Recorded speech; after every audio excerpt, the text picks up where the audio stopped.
Ladies and gentlemen, it's David Hall here, founder of the Ideas Centre. And what I'd like to do is to briefly share with you a glimpse of what is possible beyond continuous improvement, allowing organisations, liberating organisations to be able to drive breakthrough thinking at will, which is kind of beyond the conventional approaches to continuous improvement or CI. Now, the world around us, we know this stuff is changing at an ever-increasing rate. And there's no surprise here because the rate of change, for goodness sake, fuels the rate of change. And the faster things happen, by definition, there's a cumulative effect. And what this means is there's a fantastic opportunity out there because there's a world of what might be an ever-exploding universe of opportunity, which is just brilliant for entrepreneurial, creative, innovative organisations. Because it means there's always something new out there that could have a profound effect on what the organisation is doing today. All we have to do is to find mechanisms of tapping into that, and woof, we're off on the next innovation journey.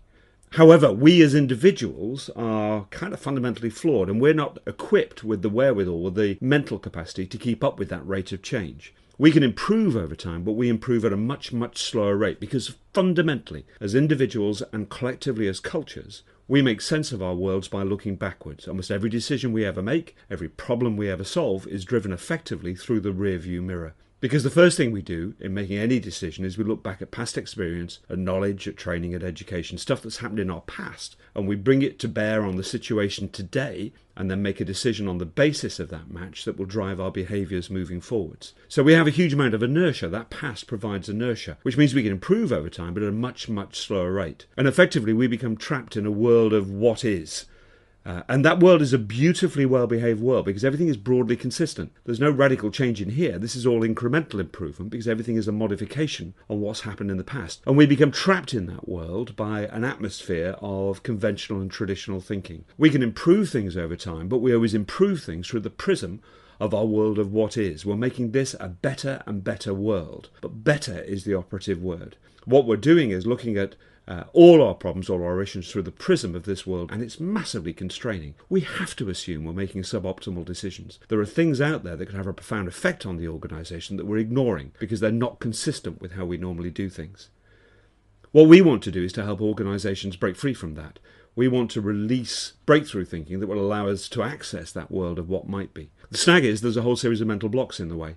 There are things that happen inside our brains. They're almost hardwired in our DNA. This is fight or flight stuff, for goodness sake. It used to be in days of old, if you did anything outrageous, you could lose your life, for goodness sake. Now, that doesn't happen anymore. However, the remnants of that wiring is in our DNA, and we are fundamentally conditioned to play safe. So these mental blocks, you can never make these mental blocks go away. But if you know that these mental blocks exist, you can choose to use a range of creativity techniques that will allow you to overcome those blockages, which will then allow you to release the potential and drive step change or discontinuous improvement, doing things differently. And that's the prize. Continuous improvement is fantastic, and we must do this. But over and above it, for the organisations that want to be successful in the future, we need to look at how we can do things differently. But to do it, we need to understand the blocks, and then we have to embed the techniques within the organisation for doing things differently to release that potential. We need many, many continuous improvement incremental changes. We do not need many step changes in the organisation to have a profound impact. And that's where our focus is.